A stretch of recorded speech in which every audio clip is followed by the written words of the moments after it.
I think it has changed beyond recognition, yeah. I mean, people's viewing habits are very different now. You know, when Ridley would have started commercials, there would have been one or two channels that showed commercials. You know, and now obviously there are hundreds. And people's viewing habits have changed as well. People watch it, probably watch a lot of stuff online or via their laptop. So yeah, it's changed a lot, yeah. Yeah, very much so. I mean, I think a lot of people's intention is to, traditionally it was music videos. That was the sort of level entry into the film world, if you like. And then you went from music videos into commercials with a view to making feature films from that. But I don't, obviously it's not as easy as that, and lots of people do it in lots of different ways. I think people are just looking to get into the film industry, to get a foot in the door. However they might achieve that, I think people know a lot more about the cameras than I ever did when I started, because the technology is there, it's cheap, everything is digital, whether that be cameras that you can go and buy a 5D for, second hand for a few £100s, or you could buy a laptop and have Final Cut already installed on it. So yeah, I mean, all those sort of things that just wasn't open to us when we started. It was Super 8 would have been the camera I would have used when I was a student, and maybe going down to Dixon's and hiring a video camera, some terrible SVHS video camera. So now, obviously, students have got much better technology at their fingertips. I think yes. Well, like what Alex said about the the democratisation of the cameras and all that, and the editing, it makes it much easier. I think one of the difficulties is still having the ideas and the refining the ideas.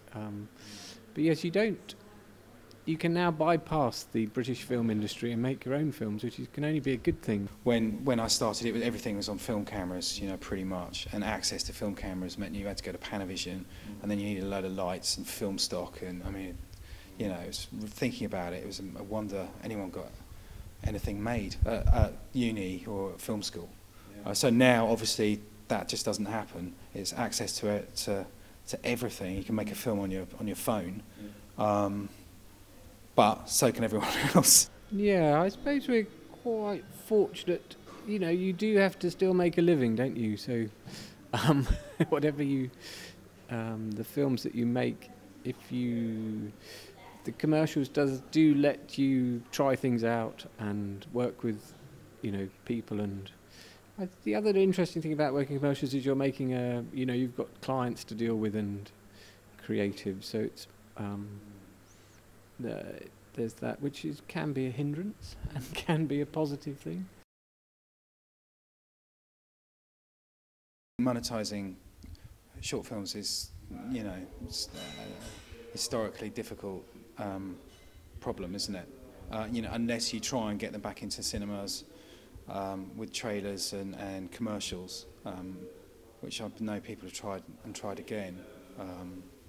But yeah, very difficult to monetise, or unless you find someone to pay for your short film, as in an advertiser or a brand.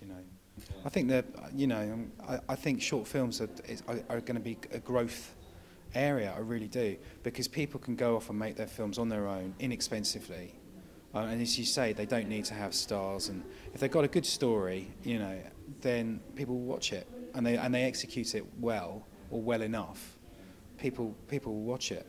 And I think other people will then get interested. Brands will get really interested when they see the short films being made by the general public. They'll want a piece of that action. Certainly in crew, you do have people who sort of tend to stick in commercials, and they have gone and worked on feature films and what have you. But I think that they've decided they'd rather work in the commercial area, because they don't want to be away for 3 months of the year, and certainly in Britain, unfortunately, our budgets for feature films are generally very, very small, as well as as well as the industry is flourishing, which we're always told it is, the fact of the matter is it's only the really big American films and a couple of British films, the Harry Potters, and such like that command those big budgets. The rest of British production are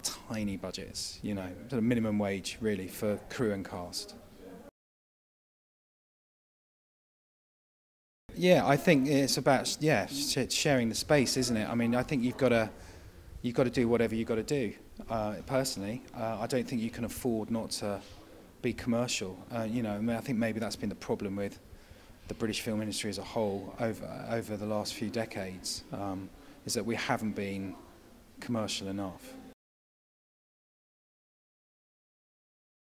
Well, I think as an audience member, they're short, so you can watch. You know, you can watch a lot of them, and you can watch them. You know, you don't have to go anywhere specific to sit down and pay to watch. So you know, that's very attractive. From a filmmaker's point of view, I think that they're stepping stones to, you know, longer format films. You know, I think being a first-time film director particularly, and producer the same, but director more so, is very difficult. And if you are looking at raising quite a substantial budget, the first people, the money people are going to look at is the director. What has he done? You know, it's all well and good saying that he's written it, it's a great idea, and you've got what's his name in it, but what has he made? And they'll want to see evidence. And whereas TV, obviously you need to get a commission, and commercials is extremely competitive. Short film is definitely a great platform to develop one's career. It's like, you know, Fenton the dog, you know, I mean, it's brilliant, isn't it? I mean, you can't help but watch it and send it on to someone, and that's what however many millions of people did. And I think actually this whole short film thing is a really interesting thing, because that's a great medium for advertisers to get into, because it's, from an advertising perspective, it's pretty cheap for them to fund, because they're not buying hugely expensive airtime on TV. It's been fantastic. It's been great. You know, I think Sherry's done a fantastic job. York is a wonderful city, and you know, it's in its infancy, isn't it? And it's nice to be a part of it in its infancy, because I can just see the festival getting bigger and bigger year on year. So no, it's fantastic. And we've seen a lot of, you know, we've seen quite a lot of films in the short time we've been here, and you know, they've been fantastic. You know, get out there and make something.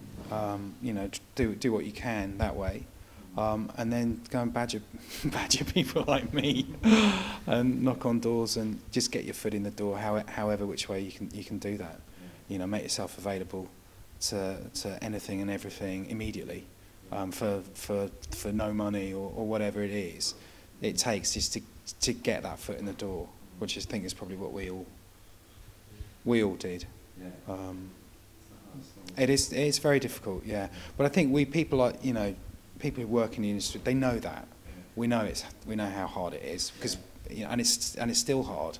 You know, it's hard for us now to maintain keeping busy and getting work, and it's highly competitive. So it's not like we're sort of, oh, we're in the industry and we can sit back and, you know, thank God for that. Haven't we done well?